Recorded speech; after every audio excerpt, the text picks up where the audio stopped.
च्यानलमा तपाईहरुलाई स्वागत छ र आउनुस् हाम्रो च्यानललाई चाहिँ लाइक सब्स्क्राइब गर्नुस् पहिला नम्बर है त्यहाँ बेल आइकनहरु दिएको छ तल डिटेलमा र त्यसलाई लाइक सब्स्क्राइब गर्नुस् र आज पनि फेरि म तपाईहरु माझमा उपस्थित भइसकेको छु नयाँ टिप्स एन्ड ट्रिक्स लिएर टाइल मार्बल सम्बन्धी टिप्स एन्ड ट्रिक्स लिएर तपाईहरुलाई पनि घरहरु अहिले चाहिँ नेपालमा चाहिँ हैन नयाँ नयाँ घरहरु बन्दैछ नयाँ नयाँ डिजाइनहरु भूकम्प पश्चात भनौं न अहिले नयाँ नयाँ डिजाइन घरहरु राम्रो राम्रो घरहरु बन्दैछ क्वालिटीको र हामी चाहिँ गल्फ रिटर्न 14 साल एक्सपिरियन्स छौं है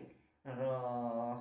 फोरम्यान हो र तपाईहरुलाई चाहिँ गल्फमा भएको अनुभव चाहिँ हामी चाहिँ यहाँ बाँडौं आफ्नो नेपालमा शेयर गरौँ भनेर चाहिँ तपाईहरुमा आज यो भिडियो म लिएर आएको छु तपाईहरुलाई पनि कुनै समस्याहरु छ भने मसँग सम्पर्क गरेर मलाई कन्ट्याक्ट गरेर तपाईले सोध्न सक्नुहुन्छ घर बनाउँदै हुनुहुन्छ भने हामीसँग सुझाव र सल्लाहहरु लिन सक्नुहुन्छ हामी चाहिँ किन भन्दा गल्फमा चाहिँ हामी काम गरिसकेका छौं यसको सम्बन्धीहरु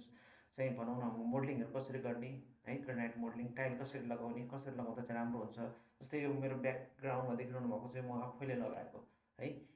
यसमा चाहिँ कम्प्लेन गर्ने ठाउँहरु कुनै पनि छैन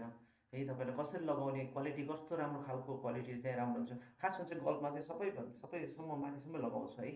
र युरोपतिर पनि त्यस्तै नै हुन्छ तपाईको माथिसम्म लगाउँछ जहाँ पनि युरोप गल्फमा जहाँ पनि बसेर हेर्नु देश विदेशबाट बसेर हेर्नु भएको छ भने हाम्रो च्यानललाई लाइक सब्स्क्राइब गर्नुहोस् र तपाईहरुको घरमा एलिभेसनको ढुङ्गा लिएर पार्किङ टाइलदेखि लिएर पार्किङ ढुङ्गाहरु लाउनु परेमा हामीलाई सम्पर्क गर्न सक्नुहुन्छ राम्रो क्वालिटीमा हामी तपाईहरुलाई काम दिन सक्छौं है यस भिडियोलाई फेरि पनि म भन्छु तपाई कुनै साथीहरु नयाँ हुनुहुन्छ भने लाइक सब्स्क्राइब गर्न नबिर्सिनु होला है र हामी यस्तै भिडियोहरु तपाईहरु माझ लिएर आउने छौं नयाँ अपडेटहरु लिएर आउने छौं कसरी चाहिँ टाइल लाउँदाखेरि राम्रो हुन्छ कसरी चाहिँ घरमा जगहरु फाउन्डेसनहरु गर्दाखेरि राम्रो हुन्छ त्यो कुराहरु चाहिँ हामी लिएर आउन सक्छौं र हामीसँग गल्फको क्वालिटी चाहिँ हामी यहाँ भित्राउँदै छौं हैन कसरी चाहिँ गर्दा चाहिँ आफ्नो नेपाललाई चाहिँ राम्रो बनाउन सक्छौं हाम्रो नेपाल देशलाई चाहिँ विदेशबाट लिएर आएको कमाएर दुःख गरेर पसिना बगाएर कमाएको पैसा चाहिँ बनाउन सही सदुपयोग गर्न पाऊ र हाम्रो नेपालमै चाहिँ यो चाहिँ पैसा हुन पाओस् बाहिरको विदेशीहरुले चाहिँ आएर लैजान नपाओस् जस्तै इन्डियनहरुले इन्डियन दाजुभाइहरु भनौं न हाम्रो पडोसी देशै हो तर पनि उनीहरु चाहिँ कस्तो हुन्छ भने हेल्परहरुलाई लिएर आएर कामहरु लगाएर राम्रो क्वालिटीहरु नदिने पहिला देख्दा चाहिँ सस्तो हाम्रो नेपालीहरुले चाहिँ कस्तो बानी छ भने सस्तो खोज्ने सस्तो राम्रो खोज्ने बानीहरु छ तर याद गर्नुस् है साथीहरु एकदम केयर हुनुस् तपाईहरुको घरमा चाहिँ धोकाबाजी हुँदैछ र तपाईहरुको घरमा चाहिँ टाइल जुनै पनि गाह्रो प्लास्टरहरु गरिरहेछ भनौं न हाम्रो भाइया दाजुभाइहरुले गरिरहनु भएको छ नि याद गर्नुस्